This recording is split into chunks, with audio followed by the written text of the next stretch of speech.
Happy New Year po sa ating lahat. So, pag-usapan natin, Idol, itong ating C200 from Bongke, no?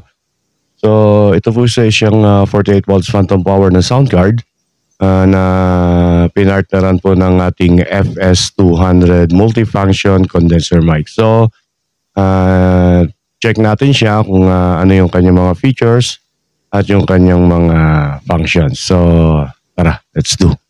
So, what's up guys? Ito siya, idol ko, yung ating front, no, ng ating C200 sound card. Ayan po siya. So, pag-usapan po natin siya na yan. So, ayan po siya, C200 Live Audio. Ayan.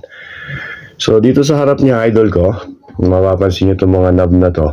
Ayan yung mga knob natin for, ito yung sa kanyang treble controller. Ito naman yung for bass, ano? So, and mid. So, ito yung kanyang mic volume.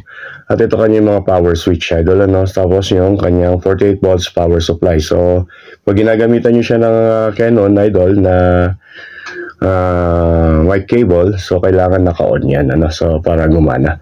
So, andito rin, idol ko, yung kanyang reverb or echo, ano? Yung kanyang knob for volumes. Tsaka dito naman is yung kanyang monitor volume. Ayan. So ito, idol ko, yung kanyang digital display na naka-indicate yan. Makikita nyo yung kanyang battery life, kung ilan pa yung natitira, OTG, TF.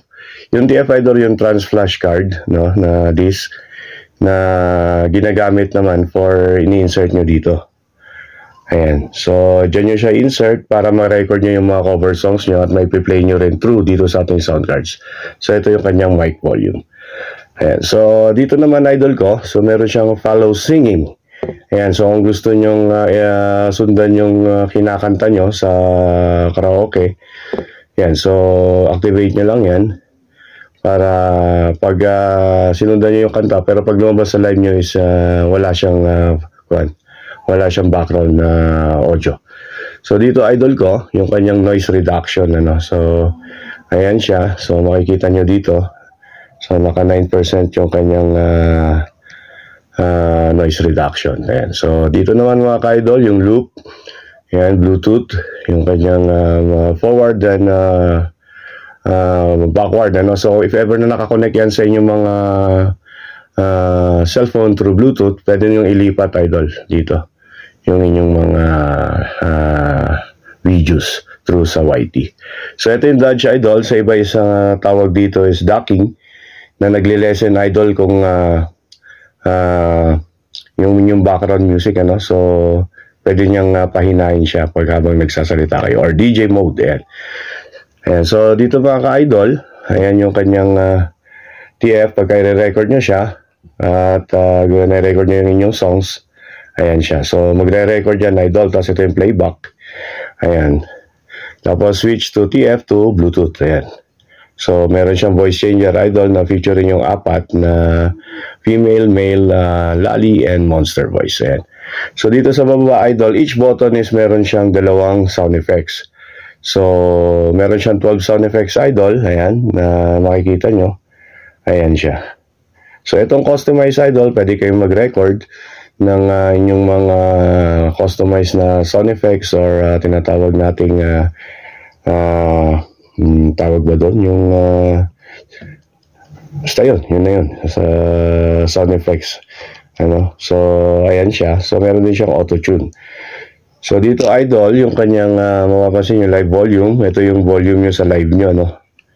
At saka ito naman, idol ko, yung rolling and falling tones. So, ito yung pwede nyo gamitin pag masyadong mataas yung kanta, no.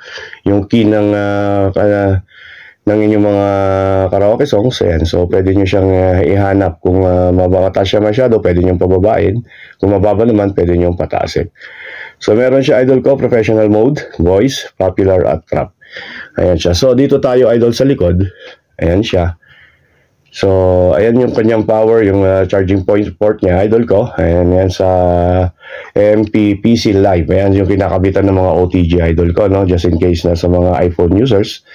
Ayan siya. So, ito yung kanyang live, yung kanyang line, ayan, yung music, headset, at saka yung 5 volts na microphone. So, meron siyang lagayan, idol, ng musical instrument na plug. So, pwede kayong gamitin yung gitara nyo. And ayan po yung kanyang 48 volts XLR na mic, sasalpakan nyo ng mic. So dito naman idol is pwede nyo rin saksakan yan ng dynamic mic, yung wireless. So pwedeng gagana dyan. So ito siya idol ko, yung ating Bonkyo C200. So abangan nyo pa yung ibang videos niyan idol ko for connections naman. And so Kuya Jun here, thank you so much mga ka-idol ko, and Happy New Year and God bless. Yun, so ito naman idol ko yung mic ng ating C200, yung ating Bonkyo C200 live sound card. So ito siya idol ko, yung ating FS200. Ayan siya. So isang multifunction siya na microphone na pwede po sa computer, sa inyong laptop, ayan, so sa kanyang sound cards. So ganyan siya idol, So yan po yung kanyang appearance. Ayan, so maganda siyang gamitin idol kasi tahimik siya, So para siyang silent, na meron siyang noise cancellation para po hindi gaano marinig yung ingay na sinasagap ng ating mga microphone. Ayan siya idol ko. So ginagamitan niya ng dun sa kanyang sound card is yung kanyang Canon XLR, So ganyan siya. So 3-pin din po yan na ginagamitan ng mic cable na 3-pin through sa kanyang plug naman na 3-pin XLR Canon. Ayan, idol ko. So ayan, so meron siyang pag ginamit nyo to sa inyong mga computers, ayan, meron siyang volume and volume function, high and low. Ayan, so pwede nyo hinaan at takasan. Ayan siya, yung kanyang meron din siyang tawag dito, yung kanyang headphones. So pwede nyo i-connect dito. Ayan siya idol ko. So ayan siya, yung kanyang harap at saka yung kanyang. So ginagamitan niya ng cantilever stand idol. So madali na naman niyang i-connect.